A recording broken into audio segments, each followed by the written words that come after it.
മതേതരത്തിൻ്റെ ഈറ്റില്ലമാണ് കേരളം. അവിടെ ഒരു മനുഷ്യനെ മനുഷ്യനായി രൂപാന്തരപ്പെടുത്തുന്നതിൽ ആത്മീയതയ്ക്ക് വലിയ പങ്കുണ്ട്.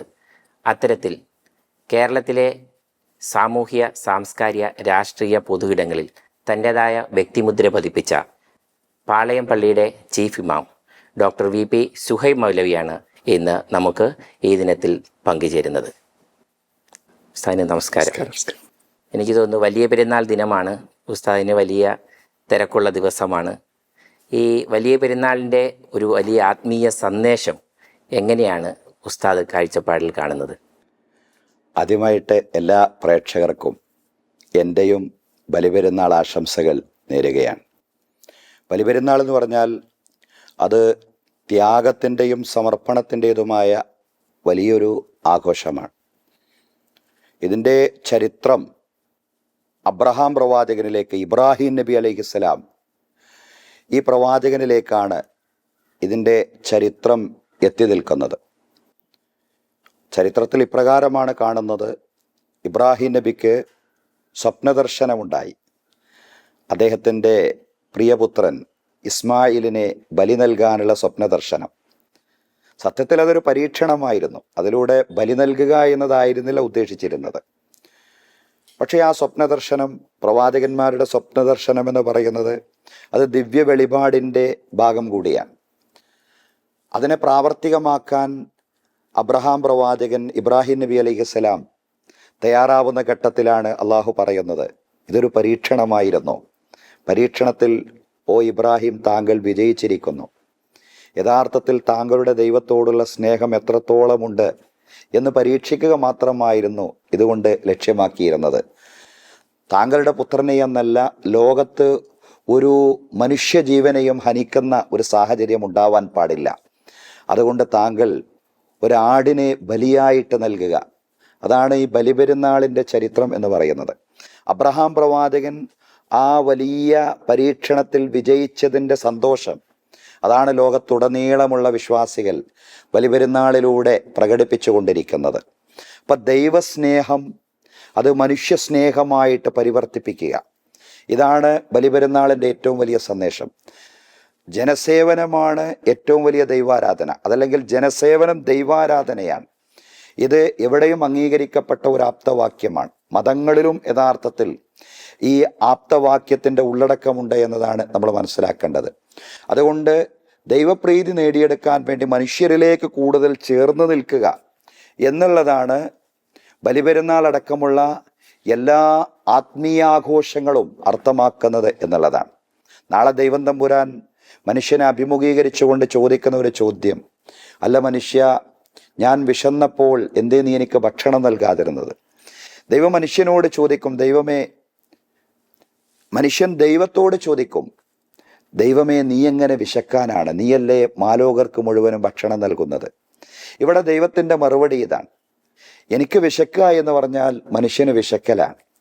ദൈവത്തിൻ്റെ അടുത്ത ചോദ്യം, എനിക്ക് ദാഹിച്ചപ്പോൾ മനുഷ്യ എന്തേ നീ എനിക്ക് വെള്ളം നൽകാതിരുന്നത്? അപ്പോൾ അവിടെ മനുഷ്യൻ ദൈവത്തോട് ചോദിക്കുകയാണ്, ദൈവമേ, നിനക്കെങ്ങനെ ദാഹിക്കാനാണ്? അപ്പോൾ ദൈവത്തിൻ്റെ മറുപടി, എനിക്ക് ദാഹിക്കുക എന്ന് പറഞ്ഞാൽ മനുഷ്യന് ദാഹിക്കലാണ്. ഞാൻ രോഗിയായപ്പോൾ എന്തേ നീ എന്നെ ശുശ്രൂഷിച്ചില്ല? ദൈവത്തിൻ്റെ അടുത്ത ഒരു വിചാരണയാണ്, ചോദ്യമാണ്. മനുഷ്യൻ പറയാൻ, ദൈവമേ, നിനക്കെങ്ങനെ രോഗം വരാനാണ്? നീയല്ലേ രോഗവും രോഗശമനവും നൽകുന്നത്. എനിക്ക് രോഗം വരിക എന്ന് പറഞ്ഞാൽ നിന്റെ സഹജീവിക്ക്, എൻ്റെ ദാസന്, മനുഷ്യന് രോഗം വരലാണ്. അപ്പോൾ രോഗിയായ മനുഷ്യനെ ശുശ്രൂഷിക്കുക, ദാഹിക്കുന്ന മനുഷ്യന് വെള്ളം നൽകുക, വിശക്കുന്ന മനുഷ്യന് ഭക്ഷണം നൽകുക, ഇത് തന്നെയാണ് എല്ലാ പെരുന്നാളുകളുടെയും സന്തോഷത്തിൻ്റെ ആത്മസത്ത, അതല്ലെങ്കിൽ അതിൻ്റെ ഏറ്റവും വലിയ ഉള്ളടക്കം. മനുഷ്യരിലേക്ക് കൂടുതൽ ചേർന്ന് നിൽക്കുക. ബലി യഥാർത്ഥത്തിൽ ആ ബലിയർത്തതിന് ശേഷം അതിൻ്റെ മാംസം എല്ലാവർക്കും ദാനം ചെയ്യുകയാണ്. എല്ലാ ആളുകൾക്കും, സമ്പന്നർക്കും ദരിദ്രർക്കും എല്ലാം ദാനം ചെയ്യുകയാണ്. ഇനി നമ്മൾ ഇത് ബലിപെരുന്നാളിൻ്റെ ദാനം ഈ അർത്ഥത്തിലാണ് നമ്മൾ കാണുന്നത്. ഈദുൽ ഫിത്തർ ആണെങ്കിൽ നമ്മൾ അവിടെ കാണുന്നത് ഫിത്തർ സക്കാത്തിനോടുകൂടിയാണ് ഇത് അവസാനിക്കുന്നത്. പാവപ്പെട്ട ആളുകൾക്ക് ഫിത്തർ സക്കാത്തായിട്ട് അവർക്ക് ആ പെരുന്നാൾ ദിവസമെങ്കിലും അവർ ഭക്ഷണം കഴിക്കുന്നു എന്ന് ഉറപ്പുവരുത്തുന്ന രീതിയിലുള്ള ഫിത്തർ സക്കാത്ത്. അപ്പം മനുഷ്യരിലേക്ക് ചേർന്ന്, ഇതൊക്കെ പ്രതീകാത്മകമായ ഓരോ ദാനങ്ങളാണ്. ഈ ഒരു ദാനത്തിൽ മാത്രം പരിമിതമാവേണ്ടുന്നതല്ല മതം. മനുഷ്യരിലേക്ക് കൂടുതൽ എല്ലാ അർത്ഥത്തിലും സേവന പ്രവർത്തനങ്ങൾ കൊണ്ടും ജീവകാരുണ്യ പ്രവർത്തനങ്ങൾ കൊണ്ടും മനുഷ്യരിലേക്ക് ചേർന്ന് നിൽക്കുക എന്ന് പറയുന്ന വലിയൊരു സന്ദേശം. ആ മനുഷ്യരിലേക്കുള്ള ചേർച്ചയാണ് യഥാർത്ഥത്തിൽ ദൈവത്തിന് ഏറ്റവും പ്രീതിയുള്ള പ്രവർത്തനം എന്ന വലിയൊരു മെസ്സേജാണ് യഥാർത്ഥത്തിൽ നമ്മുടെ ബലിപെരുന്നാളടക്കമുള്ള ആഘോഷങ്ങൾ നൽകുന്നത്. അല്ല, ഉസ്താദ് ഇപ്പോൾ പറഞ്ഞ എല്ലാവരിലേക്കും ഈ ബലി അറുത്തതിന് ശേഷം ഈ മാംസം കൊടുക്കുക എന്ന്. പക്ഷെ ഇടയ്ക്ക് പറയുന്നത് കേൾക്കാം, വിശ്വാസികൾക്ക് മാത്രമാണ്, മറ്റ് മതസ്ഥർക്ക് ഇത് കൊടുക്കുന്നത് ശരിയല്ല എന്നൊക്കെ ഇങ്ങനൊരു ആശങ്ക ഞാൻ കേട്ടിട്ടുണ്ട്. ഇത് എത്രത്തോളം ശരിയായിരുന്നു? ഇതിലേറ്റവും പൂർണ്ണമായിട്ടുള്ള എനിക്ക് കൂടുതൽ ശരിയാണെന്ന് തോന്നുന്ന ഒരു അഭിപ്രായം, യഥാർത്ഥത്തിൽ ഇത് ആഗ്രഹിക്കുന്ന ആളുകൾക്ക് എല്ലാവർക്കും കൊടുക്കാം. ഒരാൾ ഇപ്പോൾ മാംസം കഴിക്കുന്നില്ല, അതല്ലെങ്കിൽ ഒരു വീട്ടുകാർക്ക് അവർക്ക് മാംസാഹാരത്തോട് താല്പര്യമില്ല, അവർക്ക് കൊടുക്കേണ്ടതില്ല. പക്ഷെ ഇത് ആഗ്രഹിക്കുന്ന, ഖുർആന്റെ പ്രയോഗം ഫഅത്വമുൽ ഖാനിയ വൽ മുഅത്തർ എന്നാണ്. ഉള്ളത് കൊണ്ട് തൃപ്തിപ്പെടുന്ന ആളുകളും അതോടൊപ്പം തന്നെ ചോദിക്കുന്ന ആളുകൾക്കും എല്ലാവർക്കും കൊടുക്കാം എന്നുള്ളതാണ്. വാത്തീമുൽ ബാഇസൽ ഫക്കീർ എന്നൊക്കെ ഖുർആൻ പറയുന്നുണ്ട്. ദരിദ്രരായ ആളുകൾക്ക്, അതല്ലാതെ ഇന്ന വിശ്വാസപ്രകാരം ജീവിക്കുന്ന ആളുകൾക്ക്, അതല്ലെങ്കിൽ ഇസ്ലാമിക വിശ്വാസപ്രകാരം ജീവിക്കുന്ന ആളുകൾക്ക് അങ്ങനെയൊന്നുമില്ല. ഇത് ആഗ്രഹിക്കുന്നവർക്ക്, ഇത് കിട്ടിയാൽ കൊള്ളാമായിരുന്നു എന്ന് ആഗ്രഹിക്കുന്ന ആളുകൾക്ക് കൊടുക്കാം. എല്ലാവർക്കും, അവിടെ ജാതിമത വ്യത്യാസമന്യേ എല്ലാവർക്കും കൊടുക്കാമെന്നുള്ള വ്യത്യസ്താഭിപ്രായം എല്ലാ വിഷയങ്ങളിലും ഉണ്ട് എന്നതുപോലെ ഇതിലും ഉണ്ടാവാം. പക്ഷെ അതിലെ ഏറ്റവും ശരിയായിട്ടുള്ള അഭിപ്രായം ഇതാണ് എന്നാണ് മനസ്സിലാവുന്നത്. ഒരു വിശ്വാസിയെ സംബന്ധിച്ച് ഈ ദിനത്തിൽ എന്ത് ആത്മീയ മൂല്യമാണ് പാലിക്കേണ്ടത്? അതായത് സത്യത്തിൽ നമ്മുടെ ഈ പെരുന്നാളുകൾ എന്ന് പറയുന്നത് ഓരോ ആരാധനകളുടെ ഒരു പരിസമാപ്തി എന്ന രീതിയിലാണല്ലോ ഓരോ പെരുന്നാളുകളും വരുന്നത്. ഇപ്പോൾ നമ്മൾ ഈദുൽ ഫിത്തർ എന്ന് പറഞ്ഞാൽ കഴിഞ്ഞ പെരുന്നാൾ, ഈ പെരുന്നാളല്ല, ഈ നടക്കുന്ന പെരുന്നാളല്ല, കഴിഞ്ഞ പെരുന്നാൾ, അത് ഈദുൽ ഫിത്തർ. അതിന് ചെറിയ പെരുന്നാൾ എന്ന് നമ്മുടെ മലയാളികൾക്കിടയിൽ ഒരു പരിഭാഷയുണ്ട്. എന്ന് പറഞ്ഞാൽ നോമ്പിൻ്റെ പരിസമാപ്തി, റമളാന്റെ പരിസമാപ്തിയായിട്ടുള്ള ഒരു ആഘോഷം. അതോടൊപ്പം തന്നെ ഇത് ഈദുൽ അദ്ഹ, ബലി പെരുന്നാൾ, അതല്ലെങ്കിൽ ഹജ്ജ് പെരുന്നാൾ എന്നൊക്കെയാണ് പറയുന്നത്. ഹജ്ജിനോട് ചേർന്ന് നിൽക്കുന്ന പെരുന്നാളാണ്. ഒന്ന് നോമ്പിനോട് ചേർന്ന് നിൽക്കുന്ന പെരുന്നാൾ, ഇത് ഹജ്ജിനോട് ചേർന്ന് നിൽക്കുന്ന പെരുന്നാൾ.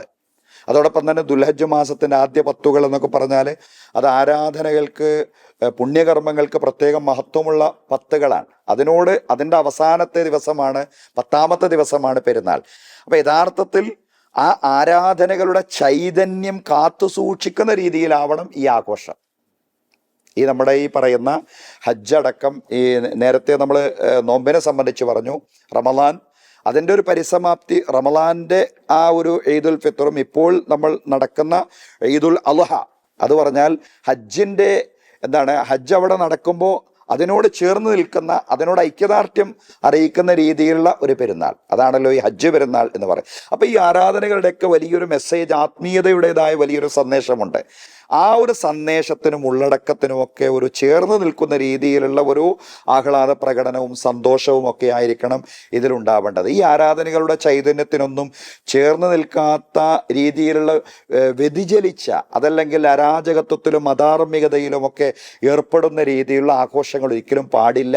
ഇപ്പോൾ നമ്മൾ കാണുന്നു പലപ്പോഴും പല ആഘോഷങ്ങളും അതിലൊക്കെ മദ്യപാനം, അതുപോലെയുള്ള ലഹരി ഉപയോഗം, ഇതൊക്കെ സന്തോഷം കൂടുമ്പോൾ ഇങ്ങനെയുള്ള ഒരു മോശമായ ഒരു പ്രവണതയിലേക്ക് ആളുകൾ ആഘോഷത്തിൻ്റെ ഭാഗമായിട്ട് എത്തിപ്പെടാൻ പാടില്ല. ഒരാഘോഷത്തിൻ്റെ ഭാഗമായിട്ടും അങ്ങനെയൊന്നും ഉണ്ടാവാൻ പാടില്ല.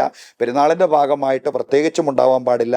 ഇതാണ് ശ്രദ്ധിക്കേണ്ടുന്ന ഏറ്റവും വലിയ കാര്യം എന്ന് പറയുന്നത്. യുവതലമുറയ്ക്ക് ഇത് എത്രത്തോളം പ്രാധാന്യം കൊടുക്കുന്നുണ്ട്? കാരണം ഇപ്പോൾ ആത്മീയം വളരെ ചെറുപ്പം മുതൽ തന്നെ പഠിച്ചു വരുന്നവരാണ്, മദ്രസകളിൽ പഠിച്ചു വരുന്നുണ്ട്. പക്ഷെ ഒരു ഘട്ടം എത്തുമ്പോൾ ഭൗതിക വിദ്യാഭ്യാസത്തിലേക്ക് അവർ മാറുന്നു, പിന്നീട് ആത്മീയ വിദ്യാഭ്യാസം കുറഞ്ഞു വരുന്നു. യുവതലമുറയ്ക്ക് ഈ പെരുന്നാൾ ദിനത്തിൽ ഉസ്താദിന് കൊടുക്കുന്ന ഏറ്റവും വലിയ സന്ദേശം എന്തായിരിക്കും? യുവതലമുറ എന്ന് പറഞ്ഞാൽ സത്യത്തിൽ യുവതലമുറ എന്ന് പറഞ്ഞേക്കാളും കൂടുതൽ ജെൻസി എന്ന് പറയുന്ന ഒരു ജനറേഷനാണല്ലോ ഇന്ന് ഏറ്റവും കൂടുതൽ ചർച്ച ചെയ്യുന്നത്. ഈ ജെൻസി ജനറേഷൻ ഒരുപക്ഷെ ഈ ലോകത്തിൻ്റെ ദിശയെ തന്നെ അത് അവരുടെ പിടുത്തത്തിലാണ്, കൺട്രോളിലാണ് എന്നൊക്കെ പറയുന്ന ഒരു രീതിയിലാണ് ചർച്ചകൾ മുന്നോട്ട് വന്നുകൊണ്ടിരിക്കുന്നത്. അതുകൊണ്ട് നമ്മൾ ഈ ജെൻസി ജനറേഷനാണെങ്കിലും നമ്മൾ ഈ പറയുന്ന ആൽഫ ജനറേഷനാണെങ്കിലും ഇതൊക്കെ വളരെ പ്രധാനപ്പെട്ട സമൂഹത്തിൽ നല്ല അഭിപ്രായങ്ങളുള്ള ഓരോ തലമുറകളാണ്. തീർച്ചയായിട്ടും അവരോടൊക്കെ നമുക്ക് വലിയ വലിയ സന്ദേശങ്ങൾ ഈ പെരുന്നാളിൻ്റെ ഭാഗമായിട്ട് പറയാനുണ്ട്. നമുക്കറിയാം ഇന്നിപ്പോൾ നമ്മുടെ ഈ യുവതലമുറ എന്ന് നിങ്ങൾ പറഞ്ഞല്ലോ, യുവതലമുറക്ക് ഒരുപാട് ക്രിയേറ്റീവായിട്ടുള്ള ഒരുപാട് ഗുണങ്ങളുണ്ട്. അപ്പോൾ നമ്മുടെ നാട്ടിലെ അടുത്ത വർഷങ്ങളിലായി അല്ലെങ്കിൽ കഴിഞ്ഞ വർഷങ്ങളിലായി ചില പ്രളയങ്ങളുണ്ടായി അല്ലേ, പ്രളയങ്ങൾ, അതുപോലെ കോവിഡ് പോലുള്ള മഹാമാരികളൊക്കെ ഉണ്ടായി. അപ്പോൾ ഈ ഘട്ടത്തിലൊക്കെ സമൂഹത്തിൽ വ്യത്യസ്ത സേവനങ്ങളുമായിട്ട് രംഗത്തെത്തിയവരിൽ വലിയൊരു വിഭാഗം എന്ന് പറയുന്നത് ഒരു 75% എന്ന് പറയുന്നത് നമ്മുടെ യുവാക്കളായിരുന്നു. അവരിൽ ഒരുപാട് നന്മകളുണ്ട് അല്ലേ. പ്രളയഘട്ടത്തിൽ ദുരിതാശ്വാസ ക്യാമ്പുകളിൽ വളരെ സജീവമായിട്ടുണ്ടായിരുന്ന നമ്മുടെ യുവാക്കളായിരുന്നു. അവരുടെ മുതുകുകളിൽ കയറിക്കൊണ്ടാണ് ഗർഭിണികളടക്കം സുരക്ഷിത ഇടങ്ങളിലേക്ക് എത്തിപ്പെട്ടത്. നമ്മുടെ യുവാക്കളുടെ മുതുകുകളിൽ ചവിട്ടിക്കൊണ്ടാണ് തോണിയിൽ അവർ കയറിയത് പ്രളയഘട്ടത്തിൽ, നമ്മളൊക്കെ കാണുന്നുണ്ട്. അതുകൊണ്ട് ഈ യുവതലമുറയുടെ അവരുടെ ക്രിയേറ്റീവായിട്ട് ഒരുപാട് ഗുണങ്ങൾ നമ്മൾ മറന്നു പോകാൻ പാടില്ല.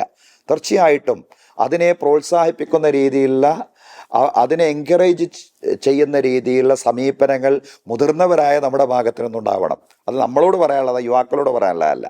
അപ്പോൾ അവർക്ക് ഒരുപാട് ഗുണങ്ങളുണ്ട് എന്നുള്ള തിരിച്ചറിവ് ഒന്നാമതായി നമുക്ക് വേണം എന്നുള്ളതാണ്. രണ്ടാമതായിട്ട് പൊതുവേ സമൂഹം നമുക്കൊക്കെ അറിയാവുന്നത് പോലെ ഈ പറയുന്ന ലഹരിക്കും മദ്യത്തിനുമൊക്കെ അടിപ്പെട്ടുകൊണ്ടിരിക്കുന്ന വളരെ ദൗർഭാഗ്യകരമായ ഒരു സാഹചര്യം സമൂഹത്തിലുണ്ട് എന്നുള്ളതാണ്. അപ്പോൾ നമ്മുടെ സ്കൂളുകളിൽ അടക്കം ഒരുപക്ഷെ ഈ പറയുന്ന MDMA അടക്കമുള്ള ഈ ലഹരി വസ്തുക്കൾ അത് എന്തൊക്കെയോ രഹസ്യമായ രീതിയിൽ നമ്മുടെ വിദ്യാർത്ഥികൾക്കൊക്കെ അത് ലഭ്യമാകുന്ന സാഹചര്യമുണ്ട് എന്ന് വാർത്തകളിലൂടെ നമ്മൾ വായിക്കുന്നു. സ്കൂളുകളുടെ പരിസരങ്ങളിൽ നിന്നൊക്കെ ഇതിൻ്റെയൊക്കെ അവശിഷ്ടങ്ങൾ കണ്ടെടുത്തു എന്നുള്ള വാർത്തകളൊക്കെ നമ്മൾ വായിക്കുന്നു. കഴിഞ്ഞ ഗവൺമെൻറ് ആണെങ്കിലും പ്രതിപക്ഷമാണെങ്കിലും എല്ലാം ഈ ലഹരിക്കെതിരെയുള്ള ശക്തമായിട്ടുള്ള ക്യാമ്പയിനുകൾ നടത്തി. പക്ഷേ ഇപ്പോഴും ആ ഒരു ക്യാമ്പയിൻ അതിൻ്റെ ലക്ഷ്യം കണ്ടു എന്ന് നമുക്ക് പറയാൻ സാധിക്കാത്ത രീതിയിൽ ലഹരിയിലേക്ക് സമൂഹം വ്യതിചലിച്ചു പോകുന്ന യുവാക്കളും കൗമാരക്കാരും ഒക്കെ അവരിൽപ്പെട്ട വലിയൊരു വിഭാഗം ആളുകൾ അതിന് വിധേയപ്പെട്ടുകൊണ്ടിരിക്കുന്ന, അതിനിരയായിക്കൊണ്ടിരിക്കുന്ന വളരെ ദൗർഭാഗ്യകരമായിട്ടുള്ള ഒരു സാഹചര്യം നമ്മുടെ മുമ്പിലുണ്ട് എന്നുള്ളതാണ്. അപ്പോൾ യഥാർത്ഥത്തിൽ ഈ പറയുന്ന ഈ രാസലഹരി അതല്ലെങ്കിൽ മദ്യം ഇതിനെയൊക്കെ ഒഴിവാക്കാനുള്ള ഒരു ഇച്ഛാശക്തി നമ്മളെല്ലാവരും, യുവാക്കളാണെങ്കിലും ഏത് പ്രായത്തിലുള്ള ആൾ, കൗമാരപ്രായക്കാരാണെങ്കിലും ഇനി മുതിർന്നവരാണെങ്കിലും ഈ പറയുന്ന ലഹരിയും മദ്യവുമൊക്കെ ഒഴിവാക്കാനുള്ള ഒരു ഇച്ഛാശക്തി നമ്മൾ നേടിയെടുക്കണം എന്നുള്ളതാണ്.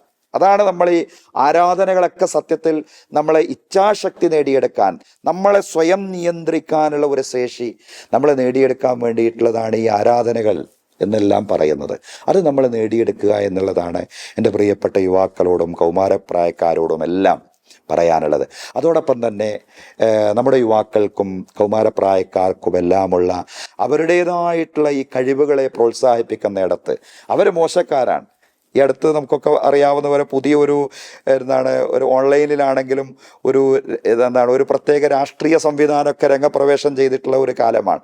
അത് യുവാക്കൾ മോശമാണ് എന്ന് പറയാനുള്ള ഒരു ശ്രമം ഒരു ഭാഗത്തു നിന്നുണ്ടായപ്പോൾ അതിനെതിരെ ഒരു തിരിച്ചടി എന്നോണമായതിന് അങ്ങനെയുള്ള ഒരു രാഷ്ട്രീയ സംവിധാനത്തെക്കുറിച്ചുള്ള ഒരു ചർച്ചയ്ക്ക് നമ്മുടെ സൊസൈറ്റിയിൽ ഉണ്ടായതും അവർക്ക് ഓൺലൈനിൽ ഇൻസ്റ്റഗ്രാമിലൊക്കെ വലിയ പ്രേക്ഷകർ അവർക്ക് കിട്ടിയ ഒരു വലിയൊരു സംഭവം നടന്നുകൊണ്ടിരിക്കുന്ന ഒരു സമയം കൂടിയാണ്. അതുകൊണ്ട് നമ്മൾ യുവാക്കളെ കുറ്റപ്പെടുത്തിക്കൊണ്ടൊന്നും പോകാൻ നമുക്ക് സാധിക്കില്ല. സത്യത്തിൽ അവർക്ക് എല്ലായിടത്തും അവർക്ക് ഓരോ പ്രദേശങ്ങളിലെ ഭരണമാറ്റങ്ങൾ എടുത്തു നോക്കുമ്പോഴും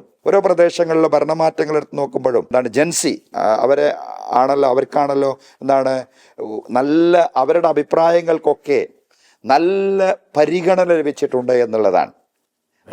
അവിടെയൊക്കെ നമ്മൾ കാണാം. അവർക്കൊക്കെ വളരെ കൃത്യമായിട്ട് അഭിപ്രായ സ്വാതന്ത്ര്യം നൽകുന്ന, അവരുടെയൊക്കെ അഭിപ്രായങ്ങളെ മുഖവിലക്കെടുത്തുകൊണ്ടുകൂടി സമൂഹം മുന്നോട്ട് പോകേണ്ടുന്ന ഒരു സാഹചര്യം. അതോടൊപ്പം തന്നെ അവരുടെ അഭിപ്രായത്തോടൊപ്പം നമ്മുടെ മൂല്യങ്ങൾ എന്ന് പറയുന്ന ഒരു സംഭവമുണ്ട്. ആ മൂല്യങ്ങളിൽ നിന്ന് അകന്നുകൊണ്ട് നമുക്ക് ജീവിക്കാൻ കഴിയില്ല. അത് ഏതെങ്കിലും ഒരു മതത്തിൻ്റെ മാത്രം മൂല്യമല്ല. ഇവിടെ മതപരവും മതാതീതവുമായിട്ടുള്ള ധാരാളം മൂല്യങ്ങളുണ്ട്. അത് നമ്മുടെ നാടിൻ്റെ എന്നെന്നും നിലനിൽക്കുന്ന മൂല്യങ്ങളാണ്. ആ മൂല്യങ്ങളെ മുറുകെ പിടിച്ച് മുന്നോട്ട് പോകുന്നിടത്താണ് നമ്മുടെ വിജയം എന്ന് പറയുന്ന. ആ മൂല്യങ്ങളിൽ നിന്ന്, ആ വാല്യൂസിൽ നിന്ന് നമ്മൾ വ്യതിചലിച്ചു പോകാൻ പാടില്ല. ഇക്കാര്യമൊക്കെ നമ്മളെല്ലാവരും, നമ്മുടെ യുവാക്കൾ പ്രത്യേകിച്ചും ശ്രദ്ധിക്കണമെന്നാണ് ഉണർത്താനുള്ളത്. രാഷ്ട്രീയമായ നിലപാട് നോക്കുകയാണെങ്കിൽ ഈ പെരുന്നാൾ ദിനത്തിൽ എങ്ങനെയാണ് അങ്ങ് ഈ പെരുന്നാൾ ദിന സന്ദേശമായിട്ട് ഉൾക്കൊള്ളിക്കുന്നത്? കാരണം ലഹരിയെപ്പറ്റി പറയുന്നുണ്ട്, അതുപോലെ തന്നെ യുവാക്കളുടെ കാര്യങ്ങളെപ്പറ്റി പറയുന്നുണ്ട്, പിന്നെ ഉയർന്നു വരുന്ന മറ്റ് ചില ജൻസിയെ പറ്റിയിട്ടൊക്കെ അങ്ങ് സംസാരിക്കുന്നുണ്ട്. പെരുന്നാൾ ദിനത്തിൽ അങ്ങേക്കൊരു രാഷ്ട്രീയ നിലപാട് എങ്ങനെയായിരിക്കും അങ്ങനെയാണെങ്കിൽ? നമ്മൾ ഈ പെരുന്നാളിനെ ഒരു കക്ഷി രാഷ്ട്രീയ ചർച്ചയിലേക്ക് നമ്മൾ പെരുന്നാളിനെ കൊണ്ടുപോകണ്ട.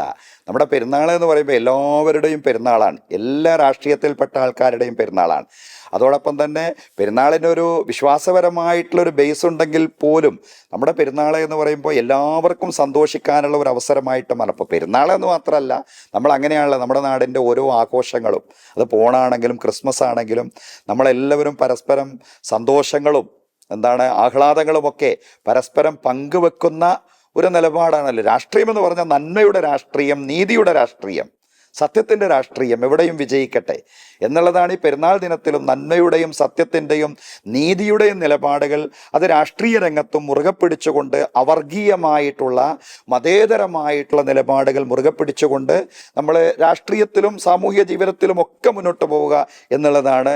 രാഷ്ട്രീയം എന്ന് പറഞ്ഞാൽ നമ്മളത് നിയമസഭയിലും അതുപോലെ തന്നെ പാർലമെൻറ്റിലും മാത്രം നടക്കുന്ന രാഷ്ട്രീയത്തെ സംബന്ധിച്ചല്ല, സത്യത്തെ സംബന്ധിച്ചും നീതിയെ സംബന്ധിച്ചുമുള്ള ധർമ്മത്തെ സംബന്ധിച്ചുമുള്ള സാമൂഹികമായിട്ടുള്ള എല്ലാ നിലപാടുകളെയും നമ്മൾ രാഷ്ട്രീയമായിട്ട് മനസ്സിലാക്കുകയും ആ നിലപാടുകൾ നമ്മുടെയൊക്കെ നിലപാടുകളായിട്ട് നമ്മൾ തിരിച്ചറിയുകയും ചെയ്യുക എന്നുള്ളതാണ്. അതോടൊപ്പം തന്നെ എല്ലാ കക്ഷി രാഷ്ട്രീയത്തിൽപ്പെട്ട ആളുകൾക്കും അതുപോലെ എല്ലാ മതവിഭാഗത്തിൽപ്പെട്ട ആളുകൾക്കും പെരുന്നാളിൻ്റേതായിട്ടുള്ള ആശംസകളും ഈദുൽ അദ്ഹയുടേതായിട്ടുള്ള സന്തോഷങ്ങളും ഒക്കെ പരസ്പരം നേരുക. അതുപോലെ തന്നെ ഈ പറയുന്ന ആളുകളൊക്കെ നമ്മുടെ വീടുകളിലേക്ക്, നമ്മുടെ പെരുന്നാൾ ആഘോഷത്തിൽ നമ്മുടെ വീടുകളിലേക്ക് ക്ഷണിക്കുക, അവരുടെ വീടുകളിലേക്ക് നമ്മൾ അതിഥികളായിട്ട് പോവുക. ഇതൊക്കെയാണ് യഥാർത്ഥത്തിൽ പെരുന്നാളിന്റെ സന്തോഷം എന്ന് പറയുന്നത്. ഉസ്താദിന്റെ ഒരു പെരുന്നാൾ ദിനം എങ്ങനെയായിരിക്കും അങ്ങനെയാണെങ്കിൽ?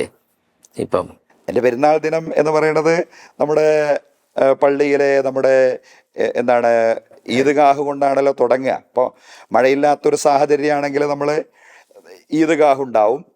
ഈദ്ഗാഹിൽ വെച്ച് നമ്മൾ എന്ത് ചെയ്യും? നമസ്കരിക്കും.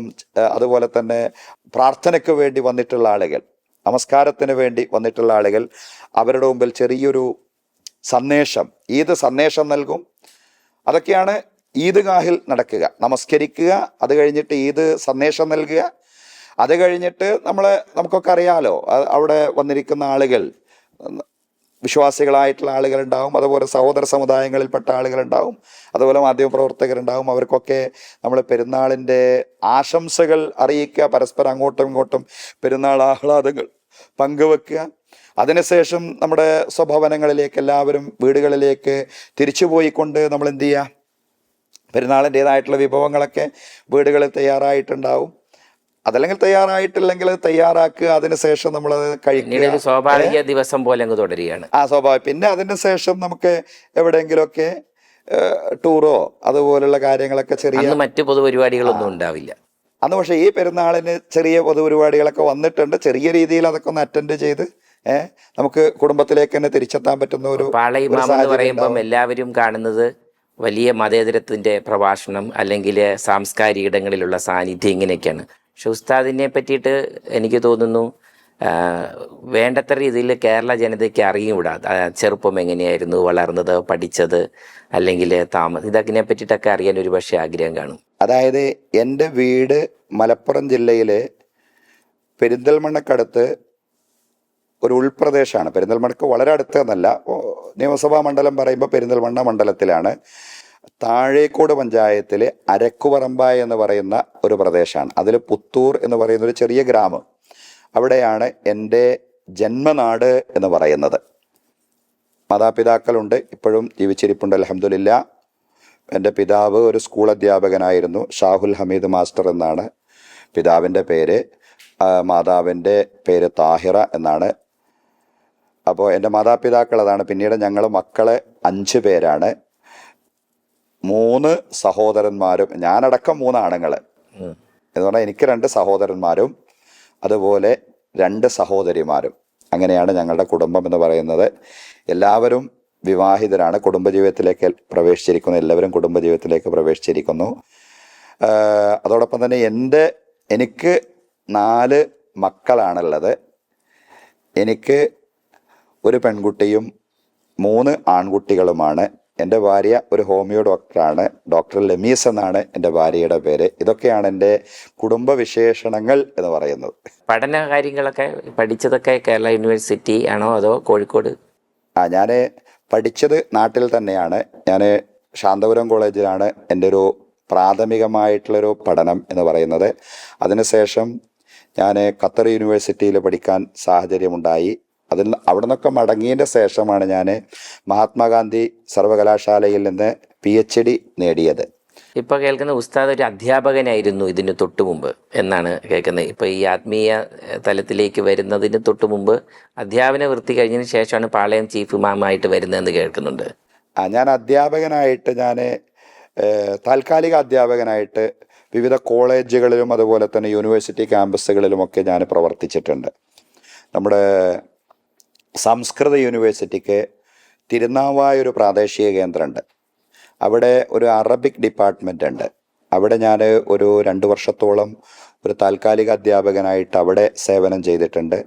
അതുപോലെ തന്നെ ഗസ്റ്റ് ലെക്ചർ എന്ന് പറയും. അതുപോലെ നമ്മുടെ യൂണിവേഴ്സിറ്റി കോളേജിൽ താൽക്കാലിക അധ്യാപകനായിട്ട് സേവനം ചെയ്തിട്ടുണ്ട്. നമ്മുടെ യൂണിവേഴ്സിറ്റി കോളേജിൽ ഞാൻ അധ്യാപകനായിട്ട് ജോലി ചെയ്യുന്ന കാലത്തായിരുന്നു നമ്മുടെ ഈ പാളയം പള്ളിയിലേക്കുള്ള അടുത്ത ഇമാമിൻ്റെ സെലക്ഷനും ഇൻ്റർവ്യൂവും ഒക്കെ ഉണ്ടായത്. ആ ഒരു സാഹചര്യത്തിലാണ് നമ്മൾ ഈ പറയുന്ന ഈ പ്രവർത്തന മേഖലയിലേക്ക് കടന്നു വരുന്നത്. ഈ ഇമാം എന്ന് പറയുന്ന പാളയ ഇമാം എന്ന് പറയുന്ന ഒരു തസ്തികയിലേക്ക് അതിൻ്റെ ശേഷമാണ് കടന്നു വരുന്നത്. അധ്യാപന വൃത്തിയാണോ കുറച്ചുകൂടി സന്തോഷം നൽകുന്നത് അതോ പാളയം പള്ളിയിലെ ചീഫ് ഇമാം എന്ന പദവിയാണോ? അതായത് നമ്മുടെ ഈ അധ്യാപക വൃത്തി എന്ന് പറയുന്നത് സത്യത്തിൽ ഇതിൽ നിന്ന് പൂർണ്ണമായിട്ടും മാറിയ ഒന്നായിട്ട് ഞാൻ മനസ്സിലാക്കുന്നില്ല. നമ്മൾ സത്യത്തിൽ ഒരു ഇമാം എന്ന് പറയുമ്പോൾ നമ്മൾ പ്രാർത്ഥനയ്ക്ക് നേതൃത്വം കൊടുക്കുന്ന ആൾ എന്നതോടൊപ്പം തന്നെ ആളുകൾക്ക് ഇങ്ങനെ പ്രഭാഷണങ്ങളും ക്ലാസ്സുകളും ഒക്കെ എടുക്കുന്ന ഒരാളും കൂടിയാണല്ലോ. ആളുകളോട് ഈ ആത്മീയതയിലും മതേതരത്വത്തിലുമൊക്കെ ഊന്നിയ സന്ദേശങ്ങൾ നൽകുക എന്നതും സത്യത്തിൽ ഒരു ഇമാമ് ചെയ്യുന്ന ഒരു പണിയാണല്ലോ. അതും ഒരു ടീച്ചിങ് ആണ്. ആ രീതിയിലാണ് ഞാൻ മനസ്സിലാക്കുന്നത്. ഒരു ഇമാമിലും ഒരു ആരാധനയ്ക്ക് നേതൃത്വം കൊടുക്കുക എന്നതോടൊപ്പം ഒരു ടീച്ചിങ്ങിൻ്റെതായിട്ടുള്ള ഒരു ദൗത്യം അവിടെയും നിർവഹിക്കുന്നുണ്ട്. അതുകൊണ്ട് പൂർണ്ണമായിട്ടും ടോട്ടലി ഡിഫറൻ്റ് ആയിട്ടുള്ള 2 വർക്കായിട്ട് 2 പ്രവർത്തനങ്ങളായിട്ട് മനസ്സിലാകുന്നില്ല. രണ്ടും ഏകദേശമൊക്കെ ഒരേ രീതിയിൽ തന്നെ. അത് നമ്മുടെ സബ്ജക്റ്റിൽ മാറ്റമുണ്ട്.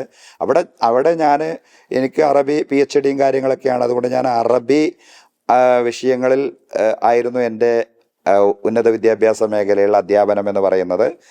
ഇപ്പോൾ നമ്മൾ ഈ പറയുന്ന മേഖലയിലേക്ക് വരുമ്പോൾ ആത്മീയതയും അതുപോലെ തന്നെ മതസൗഹാർദ്ദം, മതേതരത്വം അതിലൂന്നി നിന്നുകൊണ്ടുള്ള ഓരോ പ്രഭാഷണങ്ങളും സന്ദേശങ്ങളൊക്കെയാണ് ഇപ്പോൾ ആളുകൾക്ക് നല്ലത്. നമ്മുടെ സബ്ജക്റ്റിൽ മാറ്റം വന്നിട്ടുണ്ട്. ഇനി തിരിച്ച് അധ്യാപനത്തിലേക്ക് പോകാനുള്ള താല്പര്യം അങ്ങനെയൊക്കെ നമുക്ക് അങ്ങോട്ടും ഇങ്ങോട്ടൊക്കെ നമ്മൾ പോകും. ഒരു നമ്മുടെ ഒരു സാഹചര്യം അനുസരിച്ച് അധ്യാപനത്തിലേക്ക്, അങ്ങനെയുള്ള സാഹചര്യങ്ങളിലേക്ക് നമ്മൾ എത്തിപ്പെടുമ്പോൾ അധ്യാപനത്തിലേക്ക് നമ്മൾ പോകും. അതൊന്നും നമുക്ക് ചെയ്യാൻ കഴിയാത്ത ഒന്നല്ല. ഒരു മേഖലയിൽ പ്രവർത്തിച്ചു എന്നതുകൊണ്ട് അടുത്ത മേഖല നമുക്ക് അന്യമായിട്ടുള്ളൊരു സംഗതിയല്ല. അതൊക്കെ എവിടെയാണ് ഇവിടെയൊക്കെ നമുക്ക് സന്തോഷം ലഭിക്കുന്ന ഇടങ്ങൾ തന്നെയാണ്. ഇപ്പോൾ ആത്മീയ രംഗത്തുള്ള നേതൃത്വമാണെങ്കിലും അധ്യാപന മേഖലയാണെങ്കിലും എല്ലാം നമുക്ക് സന്തോഷം നൽകുന്ന കാര്യങ്ങൾ തന്നെ. ഇതെല്ലാം തന്നെ വിദ്യാർത്ഥികളാണെങ്കിലും അവരയഥാർത്ഥത്തിൽ പൗരന്മാരും ജനങ്ങളുമാണ്. അപ്പോൾ യഥാർത്ഥത്തിൽ അവരൊക്കെ നമ്മുടെ ഇപ്പോൾ ഇനി വിശ്വാസികളാണെങ്കിലും അവർ യഥാർത്ഥത്തിൽ ഒരേ സമയം തന്നെ വിശ്വാസികളാണ് എന്നതോടൊപ്പം തന്നെ നമ്മുടെ വിദ്യാർത്ഥികൾ എന്ന രീതിയിൽ കൂടിയാണ് അവരെ നമ്മൾ സമീപിക്കുന്നതും അവരെ നമ്മൾ സ്നേഹിക്കുന്നതും. ആ രീതിയിലാണ്. നമുക്കത് ടോട്ടലി ഡിഫറൻ്റ് ആയിട്ടുള്ള 2 മേഖലകളല്ല, രണ്ടും ഒരേ മേഖല എന്ന് തന്നെ എനിക്ക് മനസ്സിലാക്കാൻ കഴിയുന്നു എന്നുള്ളത്. അതുപോലെ തന്നെ ആറ്റുകാൽ പൊങ്കാല ദിവസം എനിക്കൊന്ന് വളരെ വിശേഷപ്പെട്ട ഒരു ദിനമാണ്. സ്ത്രീകളെ സംബന്ധിച്ചിടത്തോളം ആറ്റുകാൽ പൊങ്കാല എന്ന് പറയുന്നത്. ആ ദിനത്തിൽ ഇമാം ഒരു നിലപാടെടുത്തിരുന്നു. ആ നിലപാട് കേരളക്കരെ ആകെ ഏറ്റെടുക്കുകയും ചെയ്തു. ഈ നല്ല സുദിനത്തിൽ ഒന്ന് പുറകോട്ട് ചിന്തിക്കുമ്പോൾ എങ്ങനെ തോന്നുന്നു? തീർച്ചയായും വളരെ സന്തോഷം തോന്നുന്നുണ്ട്. അതായത് നമ്മുടെ തിരുവനന്തപുരം നഗരത്തിൽ വർഷങ്ങളായി നടന്നുകൊണ്ടിരിക്കുന്ന ഒരു സംഭവം, അത് റമളാൻ ആയതുകൊണ്ട് നമുക്കതിലൊരു വീഴ്ച വരാൻ പാടില്ല. റമളാൻ എന്ന് പറയുമ്പോൾ വിശ്വാസികളൊക്കെ നോമ്പെടുക്കുന്ന കാലമാണ്. അതുകൊണ്ട് ഭക്തജനങ്ങൾ, സഹോദരിമാരെ ഇവിടേക്ക് വരുമ്പോൾ സാധാരണ എല്ലാ കൊല്ലവും ഇവിടുത്തെ മസ്ജിദുകളാണെങ്കിലും ഇവിടുത്തെ ക്രൈസ്തവ ചർച്ചുകളാണെങ്കിലും ക്ഷേത്രങ്ങളാണെങ്കിലും ഈ ഭക്തജനങ്ങളായിട്ടുള്ള സഹോദരിമാർക്ക് വിശ്രമിക്കാൻ വേണ്ടിയിട്ട് ഈ പറയുന്ന സ്ഥാപനങ്ങളൊക്കെ തുറന്നു കൊടുക്കും. അവരവിടെ നിന്ന് വിശ്രമിച്ച് അവിടെ നിന്ന് വെള്ളം ശേഖരിച്ച് അതുപോലെ തന്നെ അവിടെ നിന്ന് എന്തെങ്കിലുമൊക്കെ ആഹാരം കിട്ടിയാൽ അതും ഉപയോഗിക്കുന്ന വളരെ സന്തോഷകരമായിട്ടുള്ള ഒരു സാഹചര്യമാണ് എല്ലാ കൊല്ലവും ഉണ്ടാവാറുള്ളത്. ഇപ്പം റമദാൻ ആയതുകൊണ്ട് അവർക്ക് ലഭിക്കുന്ന സൗകര്യത്തിൽ ഒരു കുറവ് വരാൻ പാടില്ല എന്നതുകൊണ്ടാണ് ഞാൻ അന്നത്തെ ഒരു ജുമുഅ പ്രഭാഷണത്തിൽ ഒരല്പം 1-2 വാചകങ്ങൾ അതുമായി ബന്ധപ്പെട്ടുകൊണ്ട് പൊങ്കാലയ്ക്ക് വരുന്ന സഹോദരിമാരെ അവർക്ക് വേണ്ടിയിട്ടുള്ള സൗകര്യങ്ങളൊക്കെ നമ്മൾ ചെയ്തു കൊടുക്കണം, അവർക്ക് വിശ്രമിക്കാനും അവർക്ക് ഉറങ്ങാനും അതുപോലെ തന്നെ ബാത്റൂം സൗകര്യങ്ങളെല്ലാം അവർക്ക് ചെയ്തു കൊടുക്കണം എന്ന് പറഞ്ഞത്. പക്ഷേ നമ്മുടെ കേരളം അതിനെ ഏറെ സ്നേഹത്തോടു കൂടി, കേരളം എന്നല്ല ലോകം മുഴുവൻ എന്ന് വേണമെങ്കിൽ പറയാം, അതിനെ ഏറെ സ്നേഹത്തോടു കൂടി ഏറ്റെടുത്തു എന്നുള്ളതാണ്. നമ്മൾ പരസ്പരം ചേർന്ന് നിൽക്കാൻ, പരസ്പരം സ്നേഹിക്കാൻ, മതസൗഹാർദ്ദം എന്നൊരു ആവിഷ്കാരം പ്രാവർത്തികമാക്കാൻ നമ്മുടെ നാട് എത്രത്തോളം ആഗ്രഹിക്കുന്നു എന്നതിൻ്റെ ഏറ്റവും വലിയ തെളിവാണ് എൻ്റെ പ്രസംഗം എന്നതിലുപരിയായിട്ട് ജനങ്ങൾ അതിനെ ഏറ്റെടുത്തത്, ജനങ്ങൾ ആ ഒരു സന്ദേശത്തെ ഏറ്റെടുത്തത്. നാം എത്രത്തോളം, നമ്മുടെ ഭരണഘടന പറയുന്ന പോലെ we the people of India, നമ്മൾ ഇന്ത്യയിലെ ജനങ്ങൾ എന്ന് പറഞ്ഞുകൊണ്ട് നമ്മൾ എത്രത്തോളം ഒരുമിച്ച് നിൽക്കാൻ ആഗ്രഹിക്കുന്നു എന്നതിൻ്റെ ഏറ്റവും വലിയ ഉദാഹരണമാണ് അന്നത്തെ ആ പൊങ്കാലയുമായി ബന്ധപ്പെട്ട സന്ദേശം ജനങ്ങൾ ഏറ്റെടുത്തത്. നമുക്ക് ഒരുമിച്ചുകൊണ്ട് ശ്രീനാരായണ ഗുരു പറഞ്ഞതുപോലെ ജാതിഭേദം മതദ്വേഷം ഏതുമില്ലാതെ സർവരും സോദരത്വേന വാഴുന്ന മാതൃകാസ്ഥാനമാണിത്. സഹോദരതുല്യം, ഒരു തരത്തിലുള്ള വിദ്വേഷങ്ങളുമില്ലാതെ മുന്നോട്ട് പോവാൻ ജഗദീശ്വരൻ തുണക്കുമാറാവട്ടെ എന്നുള്ള വലിയ പ്രാർത്ഥനയാണ് ഈ സന്ദർഭത്തിലും നമുക്കുള്ളത്. ഈ 2 പദവികളിലും വളരെയധികം സന്തോഷത്തോടുകൂടി തന്നെയാണ് ഇമാം പോകുന്നത് എന്ന് നമുക്ക് വ്യക്തമാക്കി കഴിഞ്ഞു. ഏതായാലും ഈ വലിയ പെരുന്നാൾ ദിനത്തിൽ സ്നേഹത്തിൻ്റെയും ത്യാഗത്തിൻ്റെയൊക്കെ ഈ പങ്കുവയ്ക്കുന്ന വേളയിൽ അങ്ങേപോലെ ഒരാൾ ഇവിടെ വരുവാനും നമ്മളോടൊപ്പം സമയം ചെലവഴിക്കാനും കഴിഞ്ഞതിൽ വളരെ സന്തോഷം.